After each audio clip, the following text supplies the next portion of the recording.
I do high kicks on my live streams too. Oh, great. Like, okay. She's bragging. I am here with the amazing, the most talented head of development and new talent. You are, did I get it right? I fucked it up. Well, it's head of talent and development. I host, and she's I'm like, the king. She's amazing Candi Clare. Okay, so welcome to Divorce Diaries live stream. So you're going to see people entering. I'll put this on here. Okay. And then I'll look down at my cheat sheet. And I know it's weird because like we can look at each other, but really you can look in the screen and you'll say, hi, Johnny. Thank you. All right. And this is what we do. We cheat a little bit. We do a little, you can only make a comment if you're a subscriber. So boom. And then people, all right. And we're going to also open it up to the chat to ask questions to Candi. Okay. So I want to read my special intro for you. Okay. The head of talent and development for New York Comedy Club. She's been in the stand-up comedy industry for the past 15 years, and you have a background in performance. I can't wait to hear this. Okay. And you have accomplished so much in your career. You've written a feature film, co-hosted a podcast, but you've done so much more that I can't wait to talk about. And your mom. I'm a mom. Yeah. Do you have a daughter or a son? I have a daughter, Lucy. She's 17. Oh my gosh, my daughter's 13. I can't handle it. It's anxiety driven. All right. And you have, her Substack. A Hard Candy Truth. I love that. I've been reading it. It's very good, especially for stand-up comedians. I also feel like it's good for anybody in the entertainment industry to read. And also it puts you have a positive lens, I feel like. It's not like a negative lens. It's like, you have a very good lens from which she writes. I'm very excited. Okay. Thanks. Yeah, because I feel like everyone's super negative. Like, you can only get time if you do this. And you just sometimes I walk out of clubs and I end up going into my car and crying because I won't end. Hi Bill, how are you? No, I waited at a club that's near my daughter's gymnastics and I said sorry to one of the I don't know why I didn't get a spot, which is fine, but I was waiting in the club and then I saw Rich Voss and I said sorry 5 times. He's like, why are you saying sorry? I'm like, I don't know. I walked out what is wrong with you? So what advice, first of all, let's just start from the beginning. What brought you into comedy? Now you have a performing arts background. Yeah. Did you go to college first? I did. So I went after high school, I graduated in 1994, going to be 50 on Sunday. No big deal. Yeah. This is 50. Are you fucking kidding me? This is 50. You're gorgeous. Oh my God, yes. Oh, good. Let's just do shots live. Yes.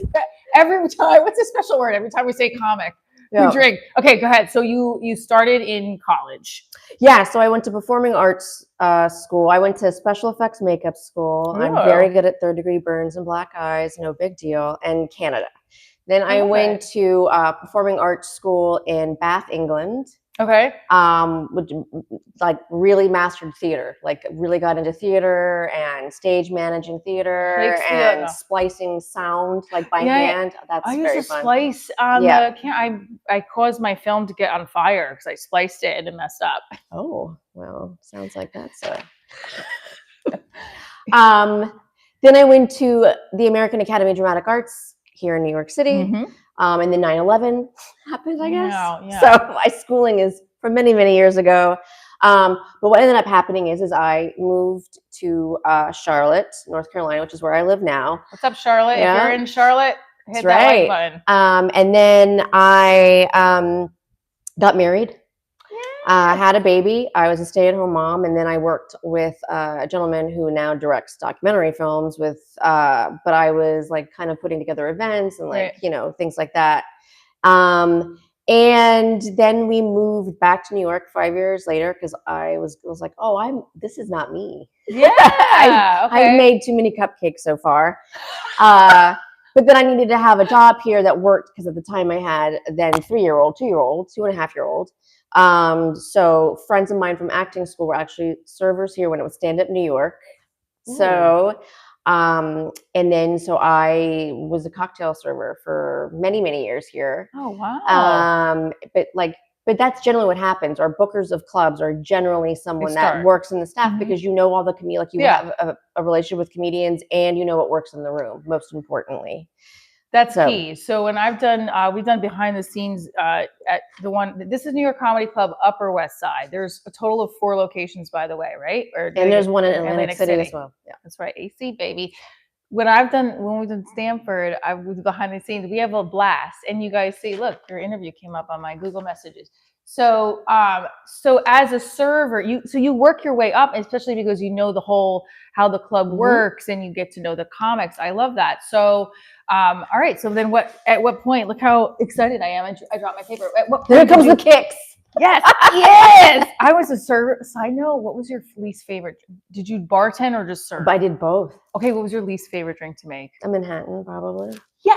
Okay, I asked. It's a stir, not a shake. Yeah. I hated making mojitos. Oh, because you have to. Yeah, we didn't have any in that here. Okay, sometimes we only had Budweiser. Or when someone asks for like a pickleback, it's like just take the shot. Yeah, yeah. Pussy ass bitches. Yeah. No, I'm kidding. Okay, so server, bartender, and then at what point? How many years in were you like, okay, I'm moving up to booker or manager? It was basically like there was a couple that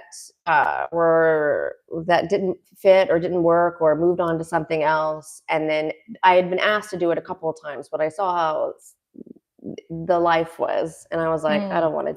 But then it was like, okay, but if I do this, then it becomes a career for me. Like I'm gonna do it my way, and I don't want it to be just like a part-time filling in a calendar. Like I really want to be a part of this if I'm gonna do it, because it's not just my career, it's theirs. So I wanted to not do a disservice to comedians and audiences alike. So I was like, I'm gonna take it really seriously, and I did. And so I was the booker here for 3 years, and then not. It wasn't run well. Yeah. And that affects everything. Yeah. From the top, it trickles down. Yeah. I like, also as your vibe, and I'll just tell you guys this, her vibe is very warm and exciting and giving, and like you have a vibe of, you could tell you have a performing arts background, because if you're in the performing arts, you know how passionate artists get. Whether you're a stand-up comedian, an actor, we pour our souls into that feeling, and we thrive off helping others, right, through our craft.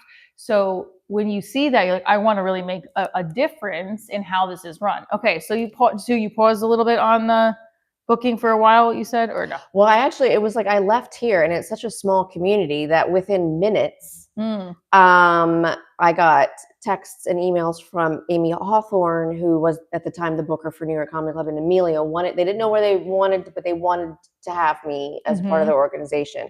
And at that point I was like, I don't think I want to do clubs anymore. But I went, and it was just like, oh, this is an amazing organization. Like they care about it. Like people get paid. Like it's very exciting. And Emilio, now look, so you got super. Thank you so much, Troy. Fascinating. I have a question for the guest. All the years in your job, which female comedian made you laugh the most? Okay, we're gonna get to that question in 1 second. She's gonna finish her story. And Troy, you're the best. We're gonna pin your comment. Okay, great. So Emilio is one of the owners, or yes, Emilio and Scott Linder. So they sold tickets on the street for the comic strip, and then they became owners, and then it's just grown from there. And then eventually we took over this space, which is kind of a full circle build moment. It with his whole name. I follow him on Instagram, and someone I used to work with at What's Up New York, she used to go to parties with him in the Hamptons. She's like, I told him about you, that you're a comedian. I'm like, he's probably like, okay, so he probably gets that all the time. But I was like, appreciate you. But like, I love that his story too is like, again, ground up. Yeah. Working from the ground, right? Exactly. Okay. So and he comes from an acting background as well, and then Scott he's an audio producer. So all of our specials we do, he does all the sound for them. So it's like everybody has like a creativity claw in here, which I think really makes a difference. Huge difference, because again, you're living and breathing it, and it's like, I just think back to some friends of mine that from college were in the New York City stand-up. I'm like, oh, remember our senior showcase in theater? We were 17, and it's kind of nice because you feel like, we all started at some point really hustling and working. Okay, I love that. And then, all right, so then that's how you became booker. Yeah. And then, so when I first came to New York Comedy Club, I kind of was booking the outside rooms, which at the time was in Fairfield and Atlantic City. And then being like, I created an open mic program, and then kind of was the one that booked the development like stuff. So I was like the director of development. And then when Amy left to go chase her dreams, I kind of swallowed up the whole thing. Right. And so now Joe Checkman is the director of development of. I love that. Yeah, so it's like really, really cool. Okay, so and when I came, I had already had the class that I do, which I guess we'll talk about. But I started it when it was Stand Up New York. I love that. Yeah. Okay, so we're gonna talk about her class because I was reading online too. It's about, and I've heard of the class too. It's for comedians who are 3 years in, at least 3 years in. We're talking about the significance of that. All right, first, so who is? So Troy asked a question. Easy on the. You timed somebody out, Troy. See, some people can get timed out by moderators if they're being fresh. Fascinating. I have a question for the guests. Okay, so which female comedian made you laugh the most, or one of? Because I'm sure so many. Female comedian that made me laugh the most. Yeah.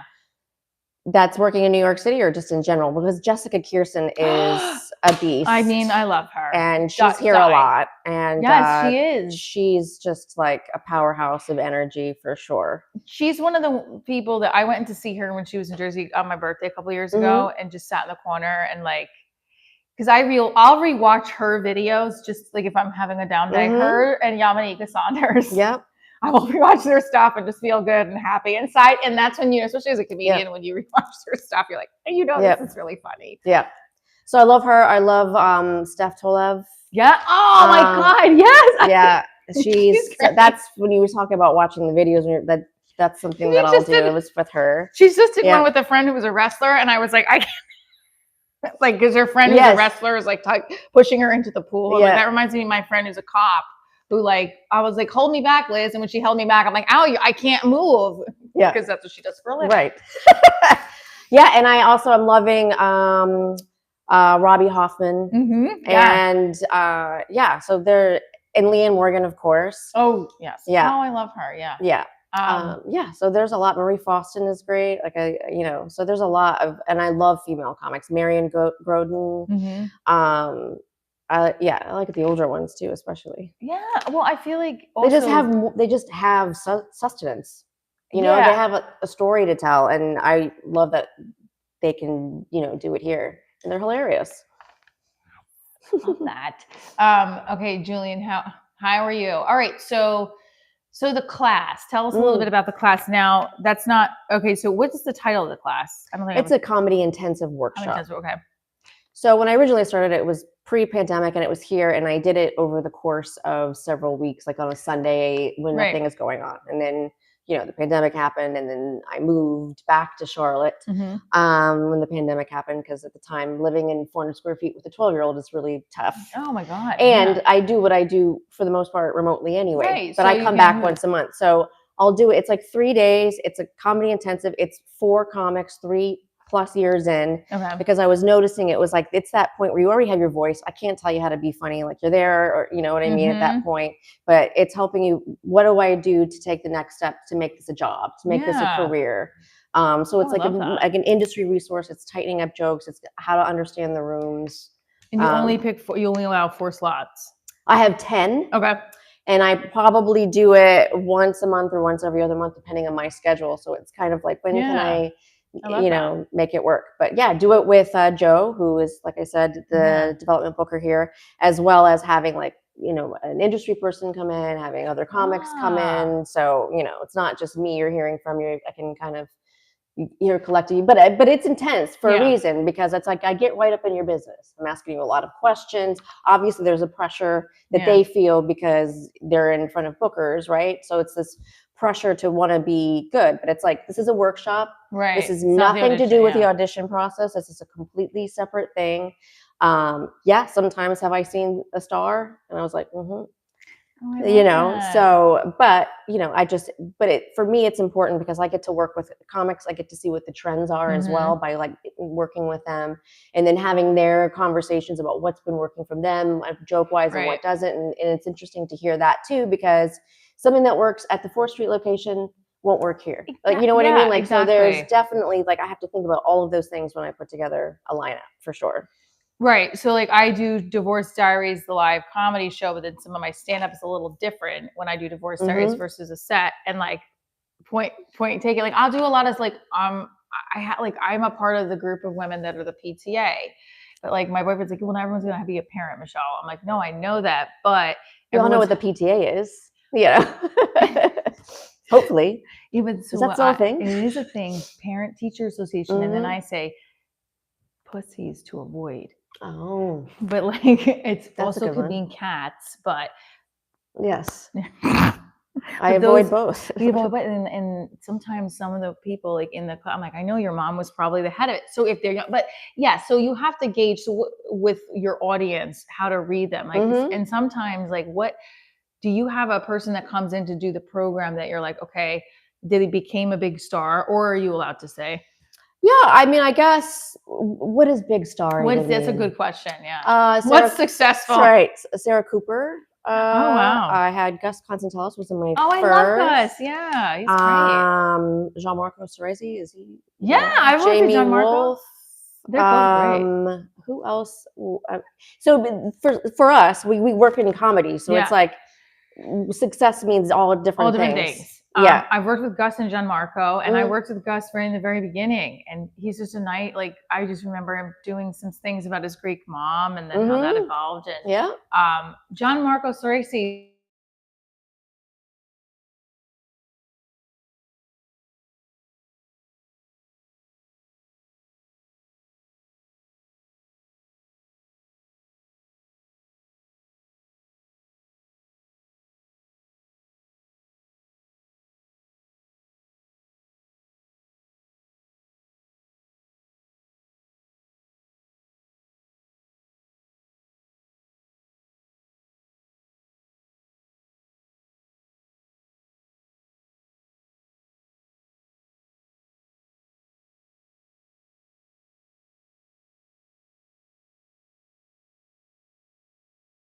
We should be okay now. Can you hear me? Checking 1 2. Check 1 2 3 1 2 3 4. Sorry for the interruption. Thumbs up if you can hear. No noise. Yes noise. What are we doing? You're back. Great. Okay. So this is sometimes what has happened with my comedy. I was going to ask her this later on, but how does a single parent who can't be at the club every night get ahead in comedy? And we're going to get to that in a second, but we're just talking about some of the people that come through your program that have really grown as comedians and have really big numbers on social media, and they're really funny. Yeah, their material is great. So the program, I feel like, is successful, that it helps comedians. Yeah, and it's like, people are going to be successful with or without me whatsoever. But what I do love to hear is when like they'll open for somebody that I've worked with for many years, and they'll say they can tell a difference because there's just like a level of understanding and professionalism and stuff like that. I'm like, you're welcome. Yeah. Like maybe that's my gift to the world. Do you do this little clip clap thing that the kids are doing? That's exactly it. And I feel like, especially if you have that background as a performer, AMDA. I mean, I have so many friends who went to AMDA. I studied theater in college. Like, so you feel like, my craft and what I've learned is starting to really help others. Okay, great. All right. So the candy shop. Candy shop. Okay, so now you're doing that still at the New York Comedy Festival every year? Yeah. So I've done it 2 years now, and it sort of became when Abby Robertson, who was our headliner booker here and one of the co-founders of the Ladies of Comedy Association, she wanted me to do something where I was presenting talent that I've worked with that didn't have representation. So it was like, let's take advantage of the fact that there's industry in town. And her connection was with all the industry. So she would invite all the industry to come, and then I would put comics in that I feel like are ready to have a rep that maybe don't or did, and or between reps.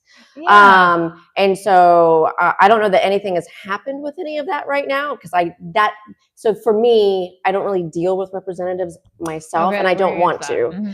I like to deal with the comedians themselves. I was going to say, do you like to deal with agents? No, I do not. I know. And thank you again, Troy. He's got another question for you. Thank you again, Troy. Okay, we'll get to your question. I have a question about agents. So you don't like to deal with the agents because it's not the comedian themselves. Well, and it's also like, for what the purpose of what I do, it's rapid. Like, as you know, I'll text you, can you do this or not? And then I'm moving on. If I'm dealing with a headliner, I'm not the headliner booker. Claire Livingston now is. So she has to deal with them. But for spots and getting into rotation, I only work with comedians on that. I love that. I had a manager, and then we parted ways. And it was the best decision. Divorce. We did a divorce. It was almost like a breakup, because then I was like, I can't get those auditions. Like, besides comedy, I would get television auditions, but I wasn't booking like I wasn't booking them. And so I kept like getting frustrated. I'm like, what am I doing wrong? So I got another acting coach and that was helpful, but then I had dropped to the manager. So the acting auditions have now been mostly commercial, which I've talked about on here before. And it's been a ride. I just miss getting those television. Oh, you got an audition for this.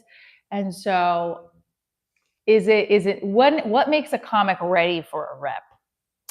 When you can't do things on your own anymore. Okay. So for instance, like your whole empire is in your hands right now with your phone. You control like the content you put out, your engagement. Can you sell tickets? You could even like, it's not even, you could rent space and like build your own thing and do your own thing. So when you get to a point where you need help or it's negotiating a deal and stuff like that, then that's when you'll know it. But like, but don't try and think, if I'm not going to move on in my career if I don't have those things. That's not true. Okay, that's great. There are things that are gate kept, right? Like, so it's like, submitting writing packets and pitching in television shows, stuff like that. Those are gate kept. So you do need reps for those things for the most part. But otherwise, to be a working stand-up comedian and be out there and on the road and selling tickets, you could do it yourself. And I mostly have, but the other things were acting auditions where he was getting me. Yeah. But I love hearing that because we can do it. We can do it. Yes, absolutely. I'm loving the convo. A question: have you ever forgotten a joke mid-set? If so, how did you handle it? Have you been on stage as a comic? I did it. Like I took advantage of like the Bob DeBono show or whatever it was. Oh yeah, I did that. But it was just because like I want to take advantage of the fact that I work in this comedy club. So let me not because I wanted to do it. I was like, let's just have fun and invite friends, just like as you do it. So I haven't been the experience of doing that because I only did it like a few times, which doesn't count. But no. So have you? I have. So this is what ends up happening. By the way, Patrick, I see your comment. This is the amazing Candi Clare. If you're just joining us, she is amazing. You're an entrepreneur. I'm just going to call it. You're not. Don't you feel like you're an entrepreneur? Because I feel like I've curated. She's curated a lot. She is I keep saying head of development, but it's the head of talent and development. She's the booker at New York Comedy Club for Sanford that she brings me onto the show. And I was like, I got booked again. I don't know how she was. I'm so excited. I literally will text Candi back quick as soon as I see. And I have a cousin named Candi with this spelled the same way. So I'm like, is that cousin? I was like, oh, it's Candi. I wish my boyfriend texted me as fast as you.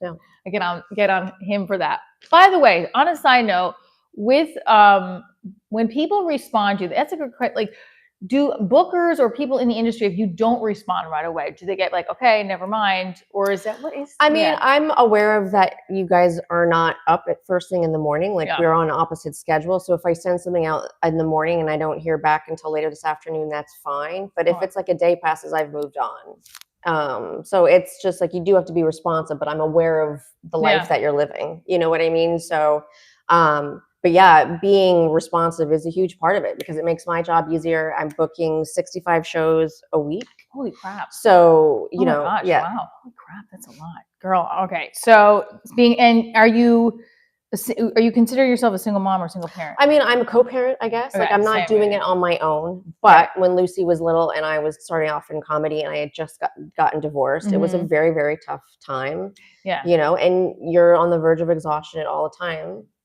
So it's hard to be excellent at both things. Yeah, it is. I mean, I like you just saw. My daughter's 13 with her dad. It's not his fault. It's just like mom will know. And I just spent like an hour cooking the chicken on the stove. And my daughter's like, "Is this chicken good?" I'm like, I don't know anymore.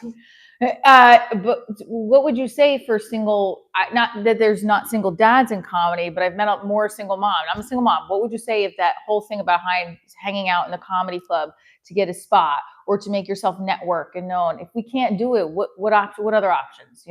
Right. Well, it's hard. It sucks. You're going to feel guilt as a mom, no matter what it is that you do. But trying to have a job that's enjoy is very, very hard.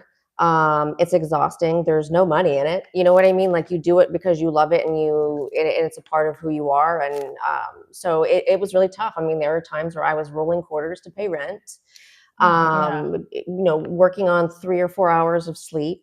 and then trying to be mom of the year, and it will wear you down. It's just like you just have to find that balance, but it's not easy and it sucks most of the time. Okay, so this is don't feel as like bad because like I sometimes feel like people are just like, especially this is my opinion, not anybody else's opinion, but sometimes around like male comics who are not parents, who are young dudes. I'm in the open mic and I'm like, all right, I am a mom and I'm tired. And like, it's hard because I'm like, and I see, okay, all these people are hanging out every night at the club and I make one night and it's like, they're like, oh, you should come every week. I'm like, what cost? Like, so it's that guilt I've been having, but I'm trying to make connections as much as I can and show up. Okay. Does social media really matter? It does. But not for my purposes. So for working on being a comic that works in rotation, if you will, it is you have to be funny because someone buying a ticket doesn't know who you are. It's not, they're buying a ticket to New York Comedy Club. Right. So you have to be excellent as a comedian, but you could have like Mike Britt. He doesn't really have a social media but he lights the room on fire and he's a professional. So it's like, that is important. Now, if you're trying to sell tickets or you're getting booked as a headliner, obviously you have to have proof of other sales. Like it's a whole thing. Yeah. Yes. And so that's the business side of it, right? So you have to be able to deliver both your tickets and numbers and the craft. All right. Sorry, Rosie. Rosie is one of my head moderators. She's amazing. Coming from Prince Edward Island, right? In Canada. Rosie asked, I'm loving this combo. Have you ever forgotten? Oh, wait, you asked that already. I thought that was the question we answered. Troy, you said she has a great question. Was there another one?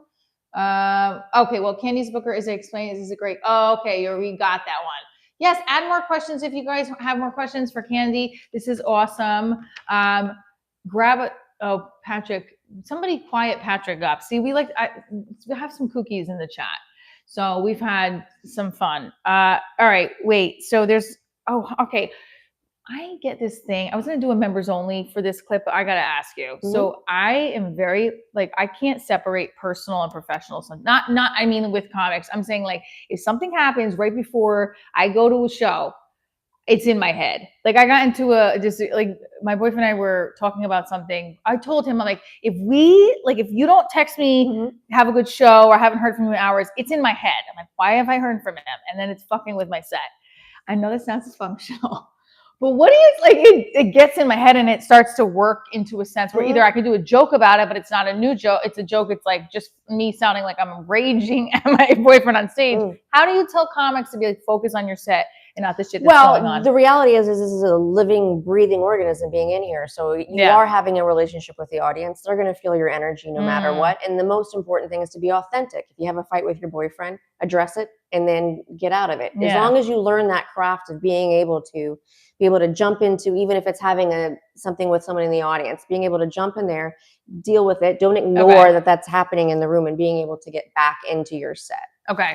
But I've watched people, walk in, opening up their mail and being able to find a way to utilize where you are. And it just cements you in the room, right? It just cements that you are aware of where you are, who you are, and being able to entertain people that just bought tickets. So, but if you try to and then you fake it, it's inauthentic and the audience feels that from you. They're not going to believe you. Yeah, that's the thing I'm working on I suffer from anxiety.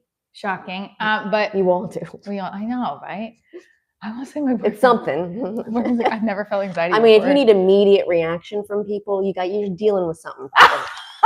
If you need that, my therapist said to me, she's like, you have anxious attachment disorder or whatever. That's the anxious attacher, if in a relationship. And I'm like, she's like, you need validation from the men you date. I'm like, no, I need validation from strangers. Hello, I'm an actor and a comedian. And then Well, it'd be different if you have an acting job, right? Because that's like you can't, like, you have to leave your baggage at the door. With comedy, like, it's a shared experience. It's true. But if you're playing a part where you have to get emotional and stuff, like, I feel like I always can put myself into that. But yeah, exactly, 100%. When you're in stand-up comedy, like, you can dip in. Like yesterday, I did an open mic and I just got on stage. I'm like, I need to be touched more, because it was like something I was feeling at the moment. And then I just was like, go with it, keep going with it, and then go back to your joke. So, okay, we're going to try this. This is very helpful advice. Thank you for bringing cookies, corn dog. We're asking for questions for Candi. Okay, so social media matter. Okay, okay. So Divorce Diaries. What are your thoughts? Okay, what are your thoughts? I've been pitching the show. I'm not like a celebrity. I did a pilot, and you had a feature film that you wrote. Now, how long ago? How was your process with that? Well, no one's seen it. So that was part of the process. But it was like just something that I had an idea for when I lived in England, when I was in school in England. And then I met people when I lived in Charlotte that I'm like, oh my God, that we could totally do this. And because at the time I had started with a few friends, a camp for children and teens with Down syndrome. And so I had met a group of actors that came and did the drama classes as part of that camp. And that's still lifelong friends. And so, and still doing the camp. And now my daughter does it. What is the name of the camp? It's called Camp Holiday, and it's in Charlotte. I have a theater company for children with special needs called Dropbox Players. So my theater company's originality was just to be a children's theater, because that's what I did as an actor out of college.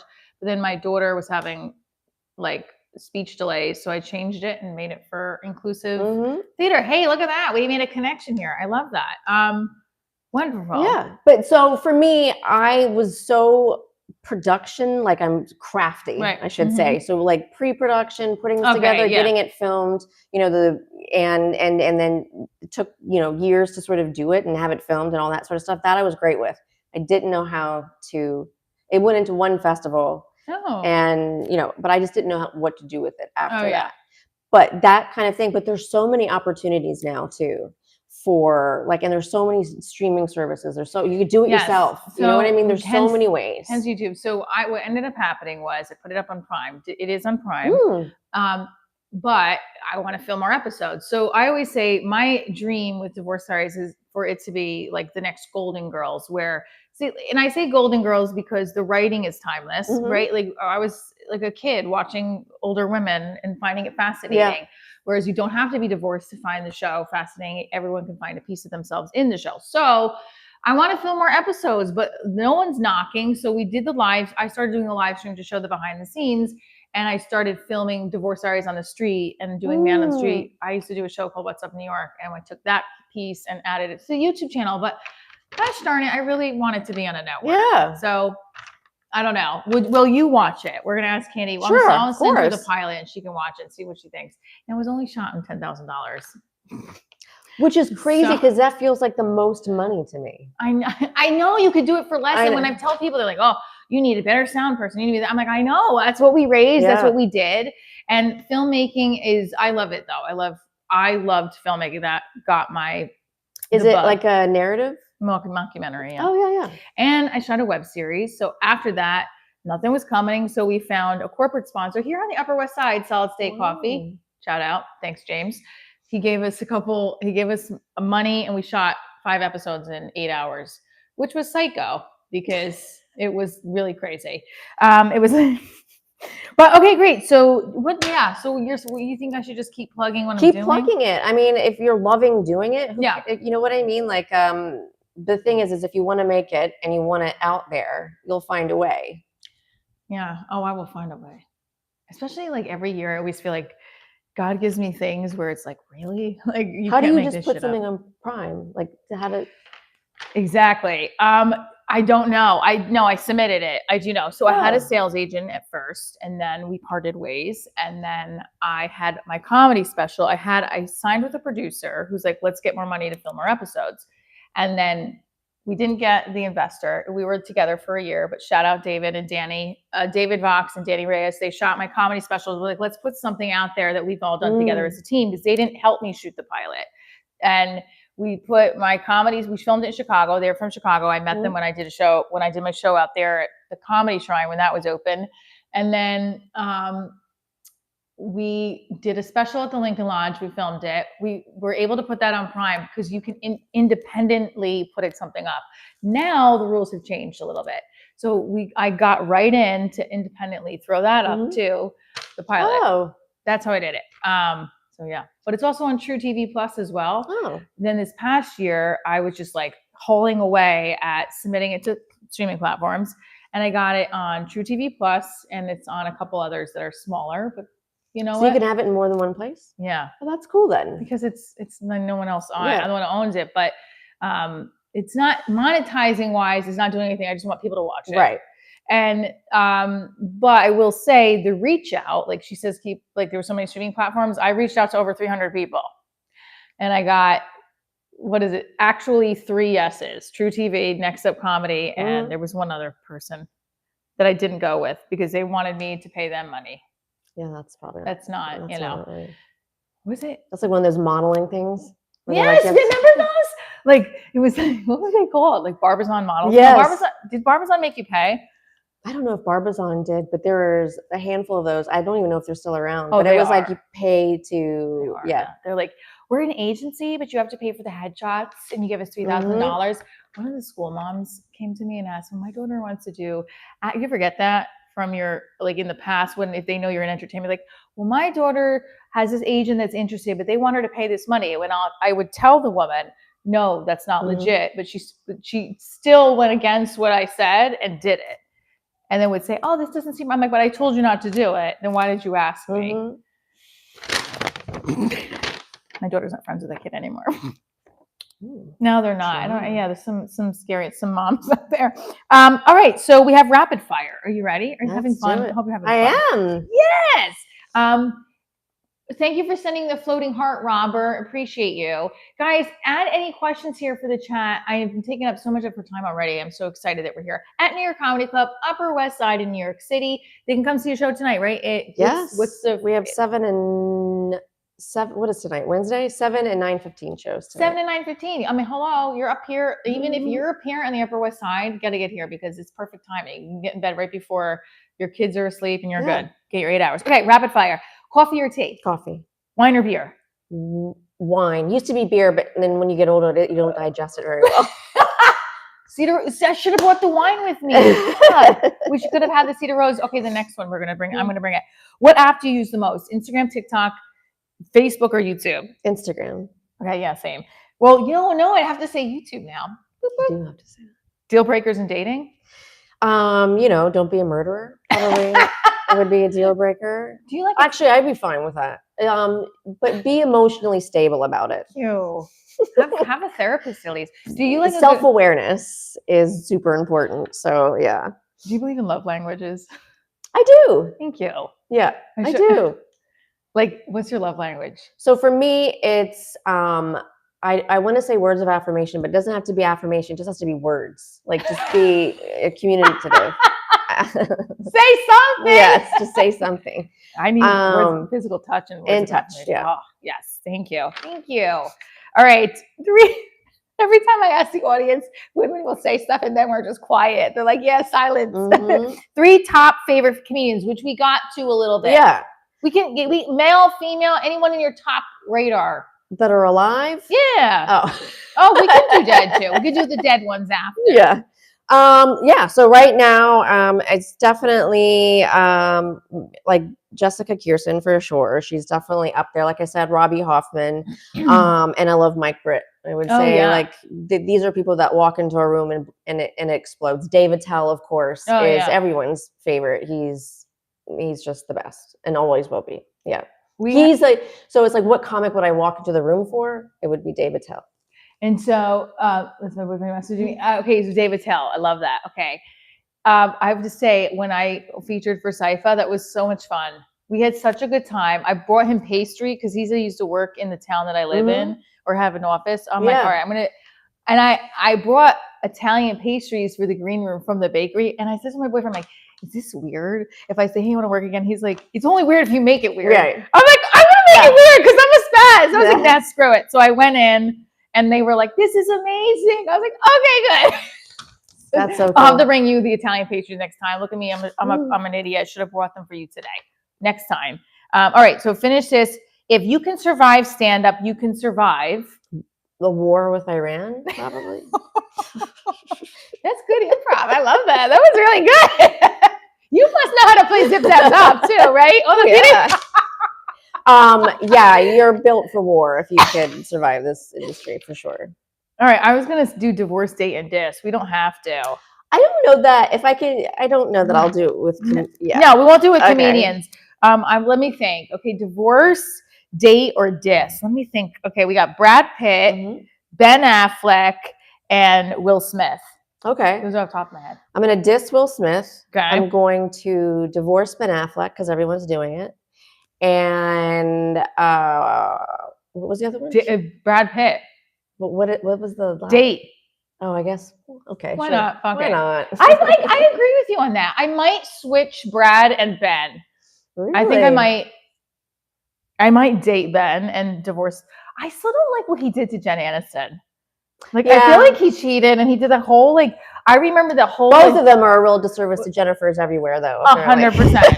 I feel like they all, I feel like that there was like a magazine and he came out while he was married to Jennifer Aniston. Oh, yes, I remember that. With that photo shoot. Stupid ass. Yeah, it does that. Yeah. Like, and Jen is thriving, okay? Yeah, she's the best. Well, what can we plug? What's going on for you? Obviously, I'm niche because I work in stand-up comedy on the industry side of things. So if you are someone that is interested in stand-up comedy or the way things work, I do have a Substack, which is A Hard Candy Truth. Love it. So I'm new to it, but I'm loving it and having a really good time. So I write stuff about working as a comic and, from my perspective.